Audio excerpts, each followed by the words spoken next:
these truths to be self-evident. That all men are created equal. As a member of Congress, I get to have a lot of really interesting people in the office. Experts on what they're talking about. This is the podcast For insights into the issues. China, bioterrorism, Medicare for all. In-depth discussions. Breaking it down into simple terms. We hold these truths. We hold these truths. with Dan Crenshaw. The Eagle has landed. All right, I'm Dave Rubin, and yes, this is a different set because we are in the swamp. That's right, we are in Washington, D.C., and joining me across the table is a former Navy SEAL and now a U.S. Congressman representing Texas's 2nd District, Dan Crenshaw. Welcome back to the Rubin Report. Great to be here. In this small bunker that I know. we are in here in Washington, D.C. Everything's a little smaller out here. You know, it's compact. Welcome. Glad you're out here. I am glad to be here. You just got in from Texas like 7 minutes ago. Yeah. Just flew in this How morning. you feeling? Do you need a moment to collect I'm waiting for yourself? the Sudafed to kick in. That's what I'm waiting for. And if I'm being particularly honest. So this is you have like COVID-7 that you're bringing to the Capitol I now? must be. I don't know. I think it's just allergies got into a sign. You know how it is. I'm fine. We'll work through it. I guess we shall see. So I said to you right when you just walked in 2 seconds ago, but I said to you right when you walked in that we offered, I told Republicans and Democrats alike, about 20 on each side, that I'm in D.C. for 3 days. Yeah. I will interview anyone, and I will treat everyone with respect and all that stuff. Basically, every Republican said yes, except Mitch McConnell, who has he fell and I think he hurt his leg or hip. I think he might be in the hospital at the moment, so I'll accept that one. And not one Democrat even responded. We didn't even get no's. We got just nothing. Yeah. Does that kind of sum up what's going on here in D.C. these days? Yeah, it kind of does. Let's unpack that a lot. One, I think it's political malfeasance on their part. I see a lot more Republicans go on left-wing shows. I like doing it. I've done it a lot. Yeah. And frankly, it's good for if you only care about catering to your own base, it's actually still good for that because your base still loves watching you say, go toe to toe with somebody who disagrees Especially with if you. Get them. That's when they really like Right. it. And it's fun. It's intellectually stimulating. There's a lot of other reasons I like doing it. But most importantly, I always say fighting in politics. What is fighting in politics? Fighting in politics means persuading others. That's the metric by which you fight. A lot of people think otherwise, right? It's just yelling and screaming and picketing and doing all that and maybe, dying on hills that you knew you were going to die on. That's not fighting. That's fighting for your base's attention. That's a certain kind of fight, but you're not really fighting for them. And so fighting means persuading. And the best way to persuade is to get your point across in a reasonable manner on a show where the audience generally disagrees with you. So yeah, I don't get it. So I think it's political malfeasance, but to your question about is it a broader indicator of what goes on here on the Hill? Yeah, to an extent. I mean, I'll give you an example. We were in ENC, Energy and Commerce Committee. We're marking up some bills, and some of these are kind of obviously not things Democrats will vote for. But some of them are not so obvious. So here's one, like scheduling fentanyl analogs as a Schedule I drug.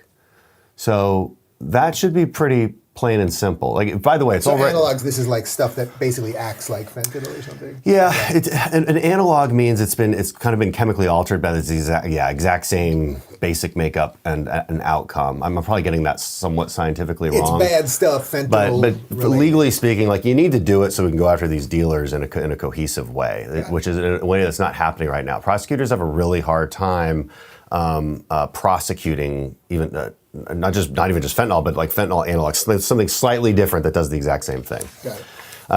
Marijuana is a Schedule I drug. We can debate that separately, but the point is this shouldn't be that controversial to make fentanyl a Schedule I drug. Right. By the way, it's already temporarily a Schedule I drug. It expires soon. I don't want to get too much into this particular issue, but the point is it's really not that controversial, and fentanyl is hurting everyone across the country. Yeah. And I think 2 Democrats maybe voted with us on that. The things that should be bipartisan, that really shouldn't be that controversial, they find reasons to make them controversial. Now, I think when we were in the minority, we might have done the same thing every once in a while, nitpick some silly things. But I would say only every once in a while. I think it happens a lot more with Democrats, and it certainly happens a lot more in the House. The reason being is that if you're a politician and you're sitting in the minority, maybe you do kind of like a policy. but you also don't really want to take heat from back home for voting for it from your own base, because your first election's always your primary. You know it's going to pass. Just vote no. The no vote is the easiest vote in the world. And a lot of people just vote no on just literally everything. Right. Is it sometimes not just that they're worried about the base, but they're worried about the radicals that are here? Like that's going to cause more of a headache than, say, their voter who might be a little more left than they are? Well, I don't know. What do you mean by radicals here? Well, meaning, like, let's say the squad crew is So going if to you're on create a more of a Democrat. headache for them than their own base that might just be like, we'll let it slide on this issue. Well, same thing. Yeah. So same thing. So yeah, I mean, they might be afraid of somebody in the squad tweets something which riles up their base back home. That's the dynamic, yeah. So, but it's kind of the same thing. Yeah. So let's do a whole bunch of stuff. All right.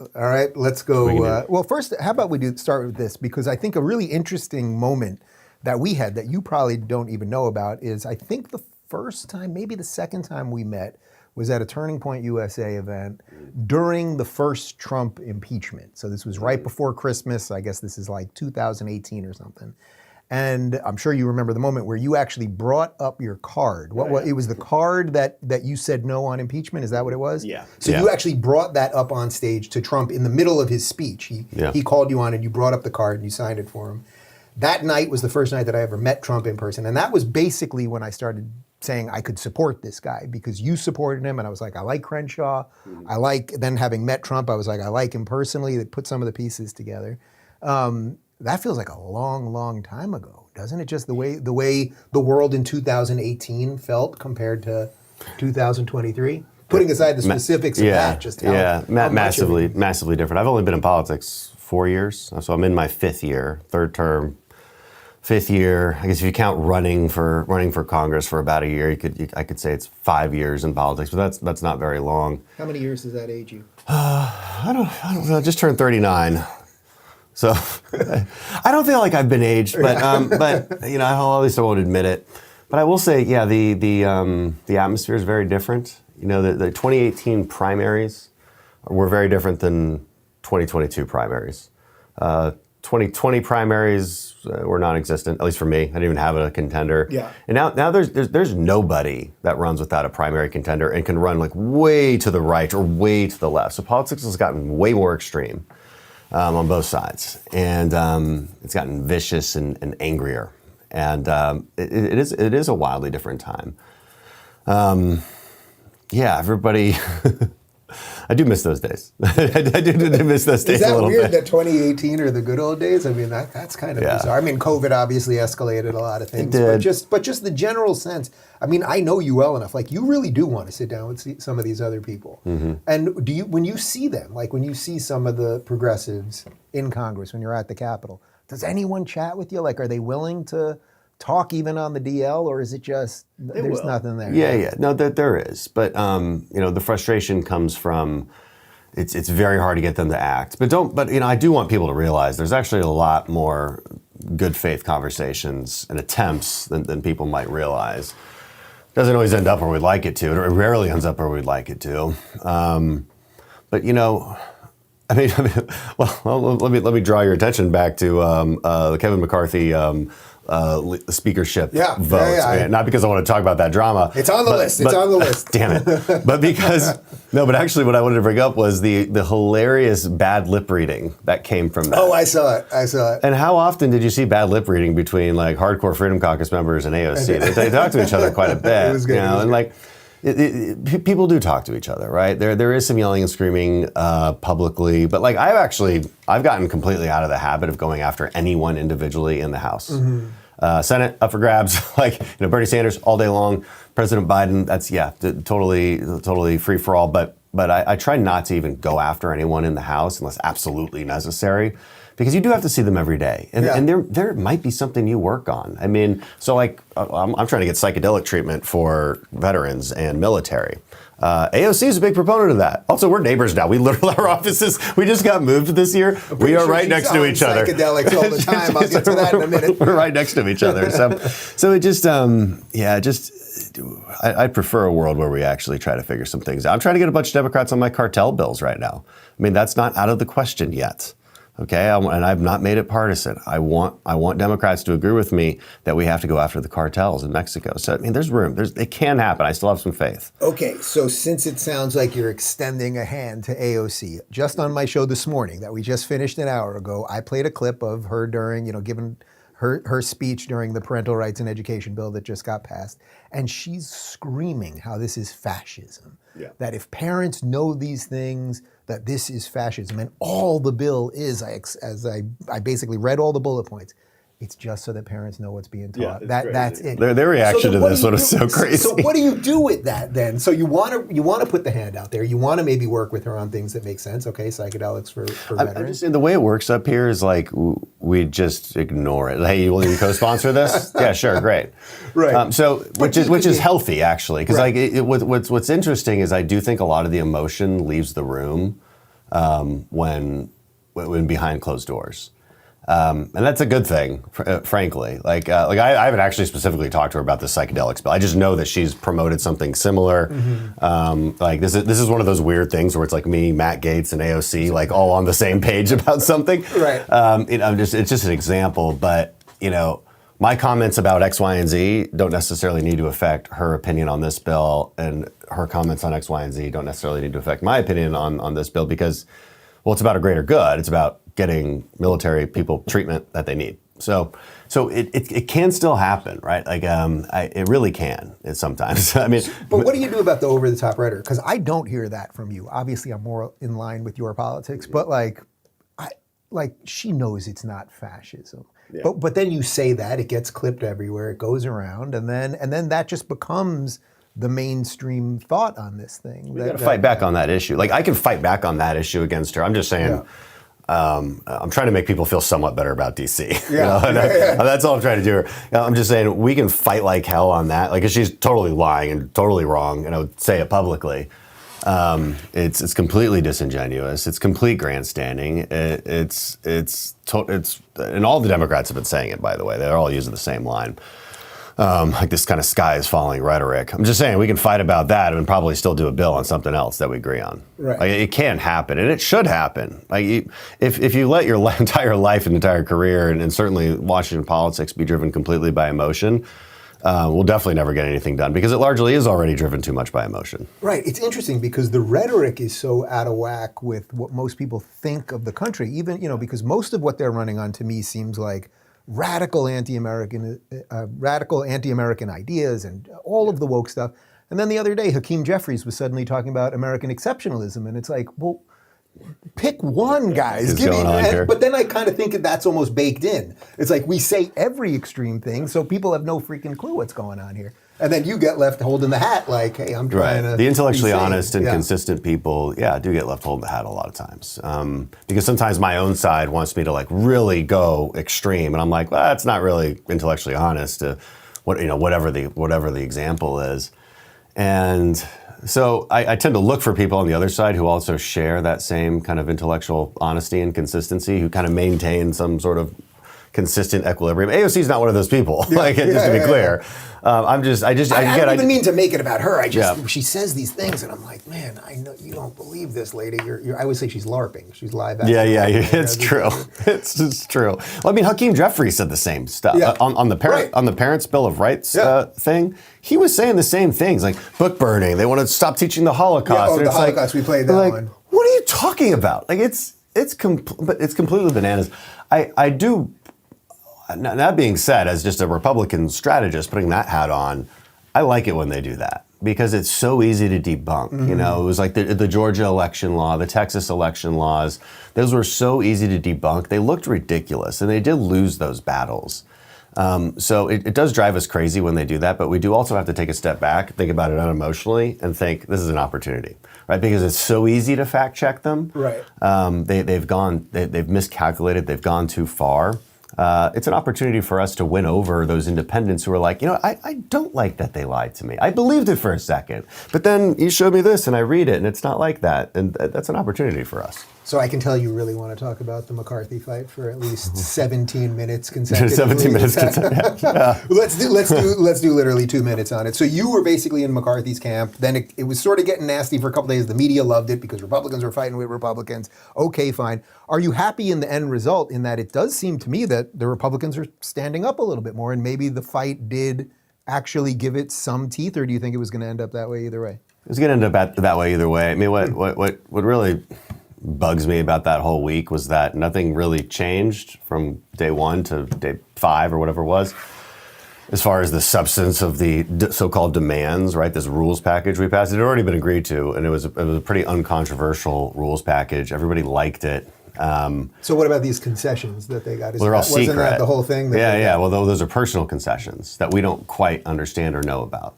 That's another frustrating Meaning that thing. behind closed doors, McCarthy Right. was like, okay, Matt Gaetz, I'll offer you this, or something into that. And I can't Yeah. talk specifics because I don't really know exactly. But the point is the actual written down rules, supposedly, again, I think there was a narrative out there that they were fighting for this like more transparent, better, more Republican, more Democratic rules package.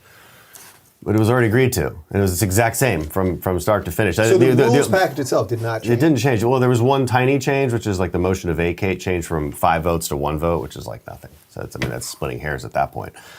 So that's what was frustrating. It was frustrating too because I'll never forget. Like before we took 1 vote, I won't say who, but one of their kind of leaders of this 20 stood up, and McCarthy asked him like, what else do you guys want? Like, let's just settle this before we go out there and look like fools. Like, what else can we do for you?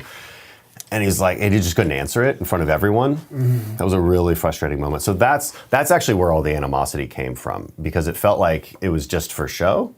So that's interesting. So that's the right's version of what we were talking about before with the left. Right. Like just the show version of all of this. Yeah, and it was just frustrating, and it wasn't clear to those of us who were supporting him why. Again, I can negotiate with somebody if you're like, no, I really want this rule to change, and I'm like, well, let's meet halfway. I can figure that. I can wrap my head around that, but that just wasn't what was happening. And I think that's where the animosity came from, because I'd go around asking some of them like, hey, what else? Like, I'll go talk to them. What do you want me to talk to them about? Like, let's just get through this. Mm-hmm. And I wouldn't get answers, and that was really frustrating. That's why I think the heat got turned up so much. But I also think we're definitely past it now. Washington tends to be like that, which frankly, apparently your offices are all right next to each other. Yeah, but it's a good thing. It's you got to get over stuff, right? You really do. So, wait, do you have a bathroom in your office, or you have to share a bathroom with these people too? No, we have a bathroom, but no shower. Just one in the hallway. Like Every member office has a bathroom. No shower, but a bathroom. Okay, all right. So you're not going to share a bathroom with AOC. Well, I assume they would be genderless bathrooms. Yeah, they would definitely be like genderless. That's true. What do you make of the general sense that, and I definitely feel this as, I left Cali and I'm in Florida now, that the red states and blue states, the divide right now is so wide that it can only get wider, at least temporarily. Do you think that's a fair assessment? And are you okay with it if it's a fair assessment? No, I'm not okay with it. It's bad for the country. We need honest balance in the country, and you need a healthy liberal side and a healthy conservative side. Liberals have their place, right? They point out problems with the hierarchies and the institutions that are set up. I think their solutions are almost always wrong. That's where you need conservatives. Right. I think conservative governing philosophy is by far the best one and the healthiest one. But you got to take cues from people, and that's so the liberals play a role. Like that balance is actually really important, and that balance is way out of whack. And we got problems in the Republican Party for sure. I think populism is bad, mostly because it so closely resembles liberalism, in my opinion. But meaning that they'll use government to get whatever it is that they want. It's just untethered from principle. It's generally telling people what they want to hear. And that's how I define populism, and that's certainly how I observe it in practice. So this would be like where you and Tucker definitely see that differently. Yeah. I'm not really sure what he's for in many cases. He hates me because I think we should defend America and stand up to Russia. Like that's why he doesn't like me. I'm not sure what else we disagree on. He probably is more willing to use the powers of government in a very non-conservative way on certain things. I don't want to put words in his mouth. We'd have to get really specific on the issue. But just in general, when you look at populism, here's an example. I mean, I remember, was it the 2020 election? We were talking about free paychecks, $2,000 checks to everyone, universal paychecks. And I remember the far right being like, you got to do this. This is what needs to be done. This is, and I was like, well, why not 3,000? Why not 4,000? The entire point of being a conservative is to have some kind of tethered principle, some anchoring there. There has to be, it's called limiting principles. And so that's populism, right? Because I'm like, is it going to be popular to give everyone a $2,000 check? Yes. Does that make it the right thing? No. So that's what I mean by that. And liberalism just is the political mechanism for that kind of mentality. But do you generally see speaking. any? Where are the liberals though? I mean, I see socialists mostly. You probably saw that incredible moment on Real Time a couple of weeks ago when Bill basically said to Bernie, "What's the difference between equity and equality?" And he literally said he didn't know. I mean. That should have. That was interesting because it's like he's never thought of it.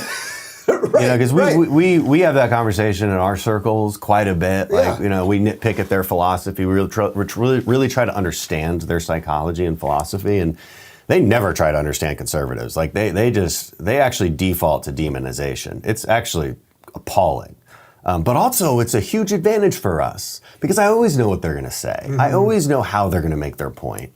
And that was such a good example of like, Bernie's never even really thought of that it's an important difference, And Bill eventually got him to kind of say what we would want him to say, it's like about outcome orientation. He was like, bleh. Here, you fool. He's just never thought of it, which was crazy. So it's proof that they're driven by that the left is driven by populism.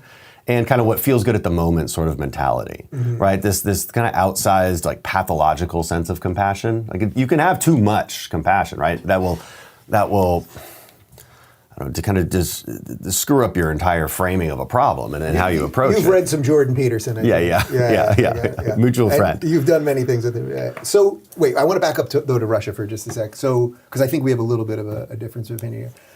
As a general rule, I believe in strength to stop your enemies, and I believe in deterrence and all of those things. There's something that feels different to me about this thing because we're so screwed up internally right now, like because of inflation and all of the craziness of the last couple of years, that we're giving all of this money and that people are just like, yes, give them 4 more tanks and 3 more planes and pay for this. And it's like, we know that's not going to end it, and he has nukes. So it's not, so I think I probably agree with you on like the blue sky, like policy, what should foreign policy look like? I just think we have a bunch of incompetent buffoons running this, and that changes my equation a little bit. Maybe. You can always find a reason, to want to solve this problem instead of that problem, but they're not mutually exclusive, Giving money to Ukraine for weapons has zero inflationary effect, for one. I think you'd have a much higher inflationary effect if you looked at the counterfactual. So if we're going to say we should never support Ukraine, you do have to operate with a counterfactual in mind. And that counterfactual is this. We never gave them anything. They were never our ally. We don't care if Russia takes them over for all we care. It doesn't concern us at all. So that means they never would. I'm not saying all that, but I get what your point is. But we have to say that because that is the obvious counterfactual. So that means Russia takes over, right? That means we don't do anything. We never gave them javelins. We never gave them Stingers. We never gave them the weapons that helped them fend the Russians off and in the Battle of Kyiv. And we never trained them for the last few years, right? We never did any of that.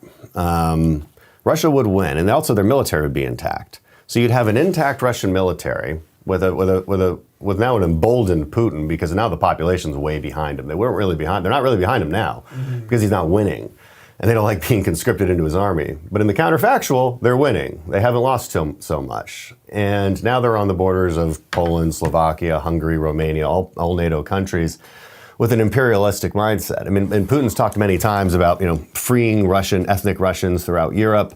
Estonia has a lot of those. Latvia has a lot of those NATO countries. So I think we have to take Putin at his word, right? We rarely do for some reason. I mean, he says he's going to do things. We should accept his word and acknowledge that he's going to do it. And he's always played war games that are offensive in nature. They're never defensive. Like this idea that he's been afraid of NATO and he has to create a buffer zone, that's complete nonsense. They never practice defending Russia because they know they don't need to. It's not a reasonable concern. Also, NATO's just not designed that way. And he knows that. He's not a stupid man. He's a very rational guy, but he's rational within a Russian context. Okay, so he's not, Westerners look at what's happening and they're like, this is completely irrational. Yeah, by our standards, because we operate in this sort of rules-based order. We believe in sort of goodwill and partnerships. That's not how he thinks. He lives in like the 18th century. He does see himself, he's talked about this, he sees himself as the sort of second coming of the czars. So he sees himself as an imperialist. And he believes in strength. Like, he respects you because you're strong. And if you're not strong, he believes it's his right to take things from you, which is how he sees Ukraine. He sees them as subhuman. And so for less than 10% of our defense budget, which is the money we're talking about, we can just make that scenario not happen. That's a pretty good deal. It's a damn good investment. So we just completely decimated the Russian military. Now, is it purely competent? Well, look, Biden's not actually doing every little bit of this, thank God, because he is incompetent. And he was incompetent with Afghanistan in a massive way. He didn't listen to his military. In this case, he is listening to his military. Now, he's still making mistakes in the sense that, he should have done more quicker and ended this. You do have to escalate to de-escalate and then call for a resolution. That's the strategy here. That should be what the president should be saying, but he's not really saying much. And that's the problem. And I think that's why people like you were like, I don't think you're competent in this. So I get that. Right, because it's also that every week we play a clip of him or Blinken or one of these guys saying, well, they shouldn't negotiate and we should just continue. And it's like, well, I just don't think, right before the election, was it right before the election? I think Mitch McConnell said that the Ukraine war is #1 on Republican voters' minds. And it was like, I played that clip on my show, and literally the amount of email I got of people being like, it's not in my top 20. Not to say what you just said is not important. Yeah. But people, when they're like, I can't order a freaking couch because it now takes 6 months, are like, It annoys people. I get that. And certainly that's not our most important thing in the world. But it is important. I don't like being in the business of overstating it either, which is, I think, what you're referring to. So what does the end look like then? Like what? Because to me, it's just like we're just going to keep doing this. Like every couple of weeks, we'll be like, all right, there's more money, couple more tanks. The only defense of those kind of comments is you got to remember who's listening. It's not just your voters; it's the Russians. And so that's part of strategic deterrence. Make them think we'll just never stop, because that has to factor into his calculations as well. Since I'm not at the top levels of government, I'm a little bit more free to say what should happen. And it's kind of what I just said. I think you should escalate to de-escalate. And you do have to force some kind of resolution that just stabilizes the situation. It's not ultimately important to Americans that like a few miles of Ukrainian territory is impeded upon, at least to the voters. But you do have to set up permanent deterrence in this case. And you actually should think it's pretty important that Ukraine doesn't get taken over by Russia. There's a lot of narrative on our own side that it's just this backwater country that doesn't matter. That's economically speaking just totally false. I'll give you some examples. I mean, it is the breadbasket of the world for a reason. They're still doing those exports, so there's a reason. Like things haven't completely gone to hell yet. I think it produces most of the world's neon, which is used for semiconductors. So that's in every single thing, every little part of your life is based there. Quite a bit of our steel, or at least pig iron ore, comes from Ukraine. So there's a lot of resources there that there's a reason Putin wants it. Again, he's rational by Russian standards. There's a reason he wants this particular area. And for him to control that much is not in America's interest. Now, is it worth us fighting a nuclear war over it? No, I didn't say that either. But we're not. And we're not even close to that. We've not lost a single American. We don't plan to lose a single American. We've just written a check for less than 10% of our defense. That's right. So just speaking of cost benefit, I think there's massive benefits here with very little cost. You also have to look at how China looks at this. That's what I was going to ask. So when you saw him with Xi last week, does that concern you that somehow now we've just sort of like forged this new alliance? It was already forged. I mean, remember they were meeting right before Putin invaded. I mean, they were planning this together. Xi encourages this because he wants to see what the West's reaction is. Right? So Xi is doing his own kind of red cell observation. Do you know what I mean by red cell? I'm not totally sure. Okay, so red cell is just like a military term when we do kind of maybe red cell is not even the right term in this case. Now I've overcomplicated the conversation. But in any case, Xi gets to observe a scenario, right, where there's an unjust invasion. and he gets to observe what the West's reaction is, okay? Because he wants to invade Taiwan, obviously. And he wants to know how long the West will stay together, how much we're willing to invest. He wants to know these things. And so, of course, he's going to encourage it. It's in his interest that Putin is successful and that we quit, because then that in effect green lights his invasion of Taiwan. That's what he's looking for. Now, you really don't want Taiwan to be taken over by the Chinese, right? Just simply for the semiconductor problem. You also don't want to go to war over it. So the best method here is prevention. That's a whole other conversation about what we could do better to prevent that. I jumped completely from the red-blue thing into Ukraine, but what do we do to mitigate that if we want to stay the United States and we're watching these states? I mean, when I go back to Cali now, I'm like, man, this place has nothing to do with anything that I believe in or want to be part of. It seems ridiculous to me. Well, I don't know. Maybe I'll go back to what I said earlier. You got to be persuasive, right? We've got to convince like moderate liberals and independents that conservatism is just simply a better way forward. There's a tendency in American politics to look to the worst of the other side, and they're like, so they'll pick the person on the other side they hate the most and be like, this is why I can't be with you guys. And because it's because we so rarely talk about our principles. I think that's a problem. That's why I tend to try to talk in philosophical terms to get people like, let's start from the foundation here. Let me explain to you how I get to this policy that you think is just the devil, when it's not. And, let's go from there. I mean, I like this situation. Are your offices literally like you share a wall with AOC? Is it that next door? Yeah. Literally you share a wall. Yeah. I think this could My be office probably shares a wall with her staff, but yes. But in essence, yes. I like that maybe, like if anyone can do it, it's probably you. Like bring her to something ballpark sane, maybe. It's hard to say.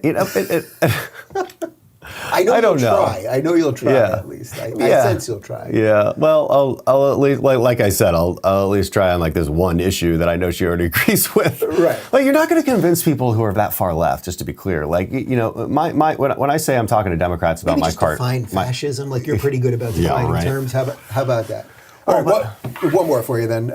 Obviously, the big thing on the Republican side is the Trump-DeSantis thing that seems to be happening. DeSantis has not announced, but it all seems like it's going in that direction. I voted for Trump. I like Trump. I love what's happening in Florida. I'm trying to do it as honestly as possible, and I think we need a shift in generations. Like there's a whole series of things. What do you make of this, and how worried are you that this just like implodes the whole thing and we get Joe Biden for another 30 years? Well, I'm very worried that it implodes and that there's massive division in the party. I'm staying out of it. I mean, I'm not going to comment one way or the other who I like better because everybody's just a little angry and upset at each other, and there's really no benefit to doing so. It's early too. So DeSantis, will he announce? Yeah, I'm pretty sure he will, but he hasn't. There's only a handful that have, and so we'll let this play out. But I'm absolutely worried for our party, and how these divisions manifest, and more importantly, what it means for our potential for victory in 2024. So we need to get it together. Crenshaw, I can't let you leave on a worried comment because my policy around here is I got to give you something positive to end. Let's talk about going to war. Let's talk about going to war with the cartels. Fine. There we go. Finish strong.